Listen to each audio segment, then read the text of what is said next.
मेरी सास को हर वक्त खाने की पड़ी रहती है। अब इतनी भी बूढ़ी नहीं हुई है कि मेरे साथ घर के काम न करवा सके। मैं घर का सारा काम करती हूँ और एक मेरी सास, कभी दवाई खाओ, कभी दूध, कभी जूस। इनका बेटा भी हर वक्त अपनी माँ का ख्याल रखता है। माँ को दवाई दी कि नहीं? दवाई का असर गर्म होता है। माँ को दूध दिया कि नहीं? एप्पल का जूस बना दो। मैं तो तंग आ गई हूँ इन माँ बेटे की बातें सुन सुन के। अरे बहू, कहाँ हो? दिन चढ़ने को है और कुमार भी ऑफिस से आने वाला होगा। लाओ, मुझे सब्जी वगैरह दे दो, मैं साफ कर देती हूँ और तुम मसाला चूल्हे पे चढ़ा दो। भी अम्मा, आप तो रहने दें। फिर आपका बेटा आ जाएगा और कहेगा कि मेरी माँ से काम क्यों करवा रही हो। जितनी देर में आप सब्जी साफ करेंगी, शाम हो जाएगी, मैं खुद ही कर लूंगी। ये कहकर बहू वहाँ से चली जाती है और सोचती है, मैं कैसे अपनी सास से पीछा छुड़ाऊं। कुमार तो अपनी माँ की खिदमत में लगे रहते हैं और मुझे टाइम नहीं देते। मैं ऐसा करती हूँ, अपने दूर के चचा जो कि हकीम हैं, उनको बताती हूँ। वो कोई दवाई दे देंगे कि मेरी जान छूट जाएगी। अब बहू अपने चचा को सारी बात बताती है। चचा कहते हैं, अच्छा बेटा, मैं ऐसा करता हूँ, कल तुम्हारे घर आता हूँ और तुम्हारी सास से मिलके पता चलेगा। सुबह हो जाती है और चचा इनके घर आ जाते हैं। चचा दरवाजे पे आते हैं तो सास दरवाजा खोलती है। चचा उनका हाल पूछते हैं, कैसी हैं आप? अल्लाह का शुक्र है, जो वक्त गुजर जाए अच्छा है। बहू कहाँ है आपकी? सास बहू को बुलाती है और, चचा आप आ गए, अस्सलाम वालेकुम, कैसे हैं आप? वालेकुम अस्सलाम, ठीक हूँ बेटा, तुम कैसी हो? सर में दर्द है थोड़ा। बहू, तुमने मुझे क्यों नहीं बताया कि तुम्हारी तबीयत खराब है? तुमने कुछ खाया क्या? नहीं, मेरी तबीयत खाने को नहीं। अरे बेटा, ऐसे कैसे हो सकता है?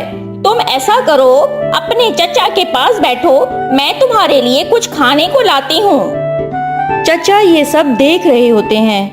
थोड़ी ही देर के बाद सास खाने पीने की चीजें लाती है और चचा के लिए चाय लाती है और कहती है, बेटा तुम ये खाना खाओ और फिर दवाई लेके आराम करो, बाकी काम मैं खुद कर लूंगी। नहीं अम्मा जी, आपका बेटा आएगा, वो फिर ऐसे ही मेरे साथ झगड़ेगा। नहीं बेटा, तुम आराम करो, कुमार आएगा तो उसे मैं समझा दूंगी कि तुम्हारी तबीयत नहीं सही है और वैसे भी तुम रोज ही घर का सारा काम करती हो और मेरा भी ख्याल रखती हो। चचा ये सब देखते हैं और फिर जाने की इजाजत लेते हैं और फिर चले जाते हैं और शाम को ही बहू को कॉल पे बताते हैं कि मैंने दवाई तैयार कर दी है, तुम सुबह आके ले जाना। बहू खुश हो जाती है और सुबह होते ही चचा के पास चली जाती है। मैंने कल तुम्हारी सास का रवैया देख लिया था। तुम्हारी सास का बहुत बुरा रवैया है तुम्हारे साथ। इन पुड़ियों में जहर है जो उसे पूरा महीना देना, किसी जूस या दूध में मिला के, और प्यार से पेश आना। वैसे भी 1 महीने की मेहमान है। बहू खुश हो जाती है और घर चली जाती है और घर जाते ही सास के लिए जूस बनाती है। एक पुड़िया जूस में मिला देती है। ये ले अम्मा, आज मैं पड़ोस में चली गई थी जिसकी वजह से आपको दूध नहीं दे सकी। कोई बात नहीं बेटा। सास बहू को काफी दुआएं देती है। ऐसे ही दिन गुजरते रहे। अब बहू खुश होती है कि सास तो कुछ दिन की मेहमान है। अब जब बहू सोई होती है तो सास बहू के लिए नाश्ता बनाती है और घर के काम करती है। कुमार भी ये देख के खुश होता है। शुक्र है, माँ अब ठीक है और मेरी बीवी भी अम्मा की दिल से खिदमत कर रही है और माँ भी बीमार नहीं होती और ना टेंशन लेती है। अब सब ठीक है, मेरे घर में कितना सुकून हो गया है। सास को दवाई देते हुए आज 15वां दिन हो गया था और बहू सोचती है, आज 15वां दिन हो गया है लेकिन अब मेरा दिल अंदर ही अंदर से उदास हो रहा है।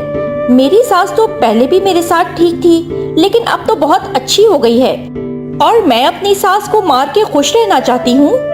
मैं ऐसा नहीं कर सकती। अब तो कुमार भी मेरा बहुत ख्याल रखते हैं, और अगर उन्हें पता चल गया कि उनकी माँ की मौत मेरी वजह से हुई है तो वो मुझे घर से निकाल देंगे, मुझे अपनी जिंदगी से निकाल देंगे और मैं अपनी सास की दुआओं से महरूम हो जाऊंगी। नहीं, ऐसा नहीं हो सकता।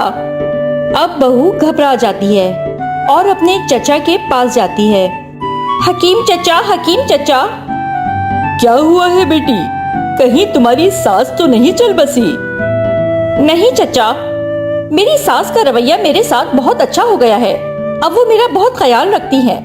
अब तो मैं उन्हें अपनी माँ की तरह मोहब्बत करने लगी हूँ। मैं उन्हें मारना नहीं चाहती। प्लीज कुछ करें। लेकिन अब तो कुछ नहीं हो सकता, अब तो 15 दिन गुजर गए हैं। नहीं चचा, प्लीज कुछ करें, इसका कोई और तोड़ निकालें। अब बहू रोने लगती है, जिसकी हालत देख के चचा मुस्कुराने लगते हैं और कहते हैं, बेटा, जब मैं तुम्हारे घर आया था मैंने तुम्हारी सास की हालत देखी थी, उसकी बीमारी भी देख ली थी। उसके हाथ कांप रहे थे कि वो बीमार और कमजोर है, जिसकी वजह से वो गुस्सा करती थी और काम नहीं करती थी, और उसकी वजह से तुम्हें भी गुस्सा आता था।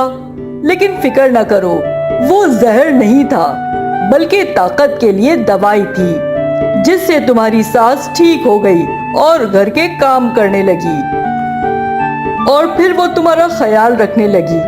और तुम भी गुस्सा करती थी, लेकिन जब तुमने सुना कि अब सास मरने वाली है तो प्यार से पेश आने लगी, इसलिए तुम्हारे घर में सुकून हो गया।